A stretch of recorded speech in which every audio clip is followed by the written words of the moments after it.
पधारी, आपका स्वागत है आश्वासन सेवा ट्रस्ट में एवं इस में यज्ञ में आपकी संभाल रक्षा। एक मुसलमान रहता था, मुसलमानों की कथा ज्यादा है हमको याद। एक मुसलमान रहता था,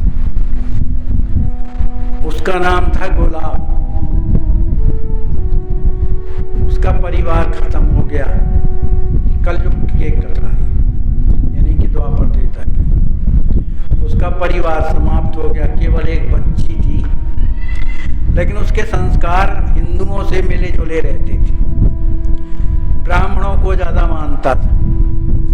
ब्राह्मणों ने कहा, अरे यार तुम्हारा नाम गुलाब है, ये लड़की का भी बढ़िया कोई नाम रखाओ। कहा महाराज रखा दो, तो आप ही रखा दो। तो उस लड़की का नाम रखाया गया राधा। अभी मुसलमानी नाम तो नहीं, राधा। अब वो बेचारा अपाहिज रहता था, परिवार था नहीं, केवल एक छोटी सी बच्ची थी। तो मथुरा के गोविंद मंदिर में वो जाकर के बाहर सरंगी बजाया करता था। जैसे लोग मांगने वाले नहीं बैठ जाते, ऐसे ही वो भी बैठ करके अपना सरंगी बजाता था। और सरंगी में जो है राधा जी के भजन गाता था। और उसकी छोटी सी जो बेटी राधा, जिसका नाम था, वो रोजाना नृत्य किया करती थी। तो लोग उस छोटी सी बालिका जब नृत्य करती थी, उसको देख करके कुछ लोग पैसे दे देते थे कि ये छोटी सी बालिका है, नृत्य कर रही है, तो उसको पैसे देते। तो इसी से उसका रोजाना गुजर बसर चलता रहता था।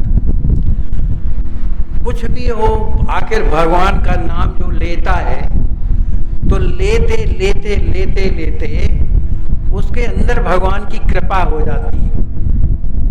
मतलब ये भगवान का नाम लेना ऐसे ही नहीं है, हमारे संस्कारों को एक ठीक करता करता फिर भक्ति में प्रवेश करा देता है। तो जात का मुसलमान गुलाब जब वो राधा जी के जब भजन गाता था और उसकी पुत्री बढ़िया सुंदर नृत्य करती थी, तो उसका मन भजन में गाने में लगने लगा। रोजाना सरंगी बजाता रहता था। जब पट खोले तो सरंगी बजावे, राधा जी के गुणानुवाद गावे, और छोटी सी बालिका अपना नाचने लग जाती। लोग बहुत मानने लगे उसको। कहा भैया तुम बाहर मत बैठा करो, ये जगमोहन के अंदर आ जाओ। तो जगमोहन में बैठ करके भाई राधा जी के भजन गाते हो, राधा जी को कम से कम सुनाओ, रिझाओ, श्याम सुंदर को रिझाओ। उसने कहा नहीं, मैं जात का मुसलमान हूं, मैं ये काम नहीं करूंगा। लेकिन संत थे, उन्होंने कहा नहीं भैया, भगवान के उसमें जो हरि का भजन सो हरि का होई, जो भगवान का भजन करते हैं कोई भी हो, आप दूर बैठे रहिए। तो वो उन लोगों के संतों के कहने से वो अंदर बैठ जाता था। बड़ा भारी जगमोहन है, राधा भगवान का मंदिर कहलाता है, गोविंद मंदिर। तो एक खूंट में किनारे ही बिल्कुल बैठ करके, तो जब आरती होकर के रीति थी शाम वाली, तो भगवान का पट बंद हो जाता रहा, ब्यारू वारू भगवान करने लगते थे। उस समय वो बाद में जो है सरंगी से बढ़िया राधा जी के सुंदर भजन गाता था। तो सभी संत महात्मा वहां जुड़ करके उन भजनों को सुना करते थे। अब वो राधा बेटी जब नाचती थी, तो छोटी सी बालिका थी, भगवान कृपा किए, राधा रानी कृपा किए, कितना सुंदर नाचने लगी कि सबका मन मुग्ध हो जाता था। जैसा उसमें पद निकलते थे, उस तरह का वो बालिका भाव कर करके और नृत्य करती थी, तो लोगों का मन आकर्षित हो जाता था। लोग ये नहीं जानते थे कि ये जाति का मुसलमान है, वे जानते थे भगवान का भक्त है। तो लोग उसकी और खासी मदद करने लगे। उसका कोई और जीवन आप और ना उसके कोई घर था, ना द्वार था, ना कुछ। अब वो मंदिर में ही बाहर जाना, वो अंदर बैठ जाना, भजन करना, इतना ही काम उसका था। इस तरह से करते करते काफी दिन जब बीत गए, तो लड़की सियानी हो गई, लेकिन नाचती बहुत बढ़िया थी। जो भी देखता था, और वो भी इतने भाव में विभोर होके नाचती थी भर जाता था। तो प्रेम के कारण जब नृत्य करती थी तो लोगों को और अच्छा लगता था। तो जब वह बड़ी सियानी हो गई तो एक दिन पुजारी जी ने कहा कि गुलाब तुम एक काम करो, लड़की सियानी हो गई है, अब इसका कहीं विवाह कर दो। कहा महाराज मेरे पास तो कुछ है ही नहीं है विवाह करने के लिए, रोजाना जो मिलता है उसी से हमारी बेटी का गुजर बसर चलता है, बाकी विवाह के लिए पैसे ऐसे है नहीं, कहाँ से क्या करें। पुजारी जी ने कहा आप लड़का ढूंढो और बाकी जो भी खर्च लड़की में आएगा सब राधा रानी की तरफ से रहेगा, उन्हें मंदिर की तरफ से होगा। वो जा करके और एक बढ़िया उसने लड़का ढूंढा।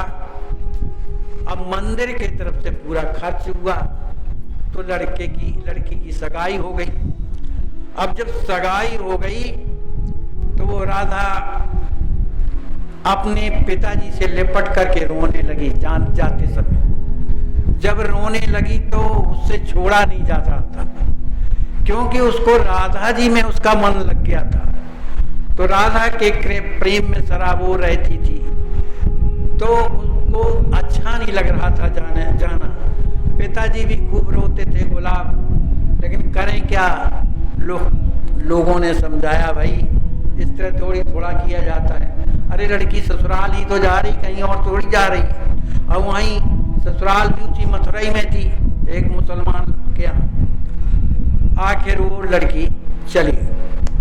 जब चली गई तो अब राधा के बिना उसका मन नहीं लगता था। वो सरंगी बजाता था लेकिन उसका मन बिल्कुल नहीं लगता था। और सरंगी बजावे हा राधा, माने गाते गाते हा राधा, हा मेरी प्यारी बेटी राधा, इस तरह से उसके शब्द निकलते थे। और रोने लगता था। जब रोने लगता था तो लोग आकर के समझाते थे अरे भाई इतना थोड़ा मतलब सोचना पड़ता है, लड़की दूसरे के घर की होती है, अपनी तो नहीं है। इस तरह से क्यों परेशान हो रहे हो, क्यों अपने आप को दुख दे रहे हो। लेकिन किसी के समझाने से होता क्या है, प्रेम माने प्रेम। अब वो राधा जब रात में भी उसको नींद नहीं आती थी, राधा तू तो चली गई, मेरी राधा मेरी राधा, कौन मेरी राधा को जो है रिझाएगा, कौन उसके सामने नाचेगा। इस तरह से उसको बड़ा दुख लगता था। उस दिन से उसने सरंगी भी छोड़ दी, एकदम हा राधा हा राधा हा राधा। तो नाम भले पुत्री का राधा हो, लेकिन है तो नाम किसका, राधा रानी का। पुत्री का नाम भले है लेकिन है तो राधा रानी का नाम। राधा रानी जो है उसके उस प्रेम को ठुकरा ना सके। रात्रि का समय था, वो रो रहा था, वीणा मने उसने छोड़ दिया सरंगी बजाना। जब रात्रि का समय हुआ एकदम हा राधा हा राधा हा राधा ऐसा रो रहा था। उसी समय रात्रि में ही मंदिर से आवाज आई, अरे अब्बा जान बोलते हैं अपने पिताजी को, अब्बा जान मैं आ गई, तू सरंगी बजाना, मैं नाचूंगी, तू सरंगी बजा।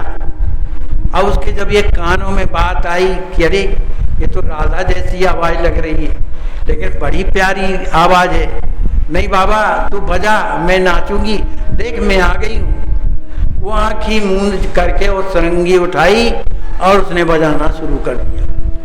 अब वो कोई और राधा नहीं थी, मंदिर की राधा जी थी। इतना सुंदर नाची, उनके जो नूपुर थे बिल्कुल सरंगी की ताल में चलते थे, इतना सुंदर नाची वो राधा की बाबा का मन मस्त हो गया। अब जब रात्रि का समय, जब सरंगी बज रही है और घुंघरू के जब शब्द सुनाई दे रहे हैं, तो जो मंदिर के लोग जो सोने वाले थे सब के सब वहां आ गए। तो देखा मंदिर खुला है, रात्रि में 2 बजे रात के मंदिर खुला है और नाच नृत्य हो रहा है, लेकिन जो नाच रहा वो किसी को नहीं दिख रहा। वो राधा रानी थी।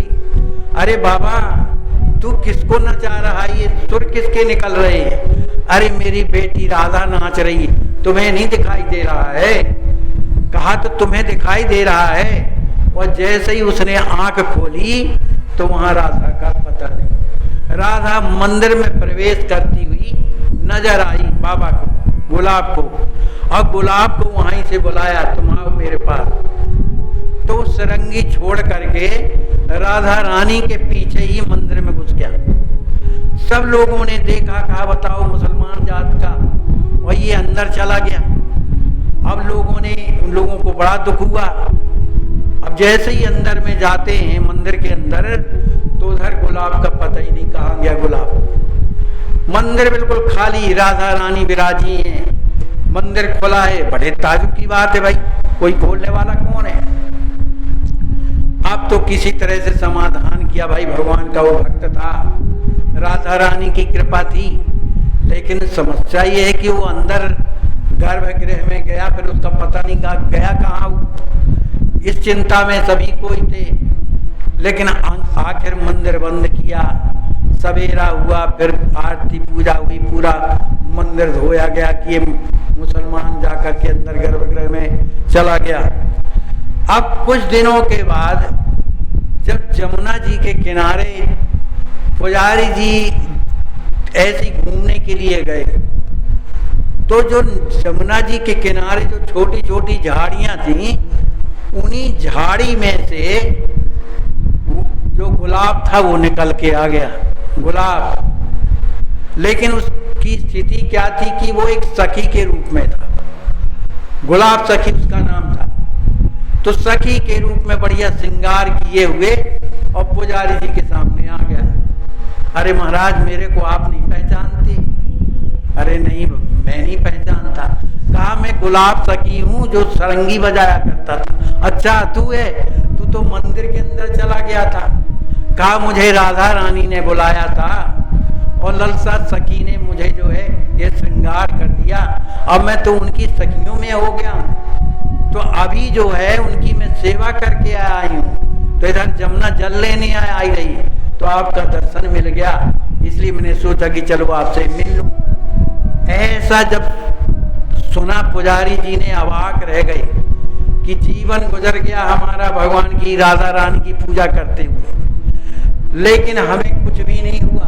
वो एक जाति का मुसलमान जिसको राधा रानी ने अपनी सखी बना लिया, गुलाब सखी के नाम से जाने लगे। तो कहने का भाव ये है कि जब जीवन में हृदय जब खाली हो जाता है, लेकिन खाली करने का एक ही उपाय है भैया, भगवान का अगर प्रेम आ जाए हृदय में तो विषय रस अपने आप चले जाते हैं। जैसे किसी बर्तन में मान लो कड़वी चीज भरी और उसमें मीठा मीठा मने भरना है, मीठा रस भरना है, तो उसका उपाय क्या है?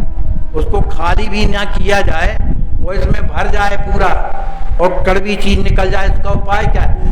निरंतर उस रस को जब तक डालते रहो जब तक वो कड़वा पदार्थ बाहर न निकल जाए। इसी तरह से जब प्रेम हमारे जीवन में जब आ जाता है तो संसार की जितनी भी कड़वाहट है वो निकालनी नहीं पड़ती। हम कितना भी प्रयत्न करें कि चलो आज से हम अपनी दृष्टि बढ़िया रखेंगे, आज से कभी झूठ नहीं बोलेंगे, आज से ये नहीं करेंगे वो करेंगे, बिल्कुल नामुमकिन। और उनकी कृपा हो जाए तो एक क्षण नहीं लगता, तो जीवन में प्राप्त हो जाए तो ये संसारी बलाएं अपने आप दूर हो जाती है। तो ये प्रेम कैसे होता है? प्रेम होता है अपनेपन में, कि हमारे श्रीवास्तव जी हैं या हमारे भैया जी हैं, हमारा ये है वो, तो एक अपनेपन से प्रेम आ जाता है। अब उस मुसलमान ने राधा को अपनी राधा बेटी मानने लगा, इस कारण किशोरी जी ने उसे अपनी सखी बना लिया। ये कोई बड़ी बात थोड़ी। तो हमारे जीवन में प्रेम होना जरूरी। और देखो अपने सरकार ने कितनी बड़ी कृपा किया, कितने ग्रंथ लिखे, विनय बलरी, प्रेम बलरी, विरह बलरी। मतलब क्या है? कोई भी चीज हम में वो योग्यता नहीं है तो आदमी विनम्रता से निवेदन करता है, हे प्रभु हम में वो गुण नहीं कि आपको हम प्राप्त कर सकें। इसलिए सरकार ने विनय बलरी कि विनय के पद भगवान को सुनाओ। जब विनय करने लगोगे तो अपने आप जीवन में उनके प्रति प्रेम आने लगेगा। तो प्रेम में क्या होना चाहिए, क्या करना चाहिए, सरकार ने प्रेम बद्री लिख दिया। जब प्रेम बढ़ने लगता है तो उसे पाने के लिए विरह आने लगता है कि वो हमें कैसे मिले, तो सरकार ने विरह बद्री लिख दिया। पूर्ण प्रेम कैसे प्राप्त हो, उनसे संबंध हमारा कैसे हो, तो सरकार ने प्रेम रामायण लिख दिया। क्या कमी रखी बताइए?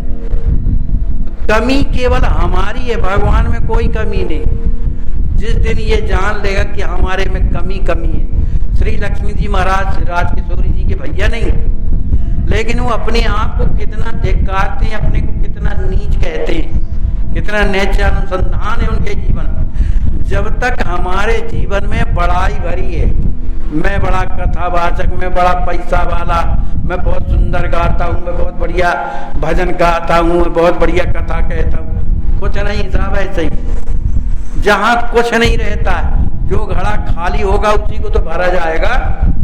ऐसे ही भगवान रिक्त, जहाँ रिक्त है वहां पर पहुंच जाते हैं। लेकिन जो उनके प्रेमी बन जाते तो भगवान खुद खाली करके और अपना प्रभाव उसमें जमा लेते।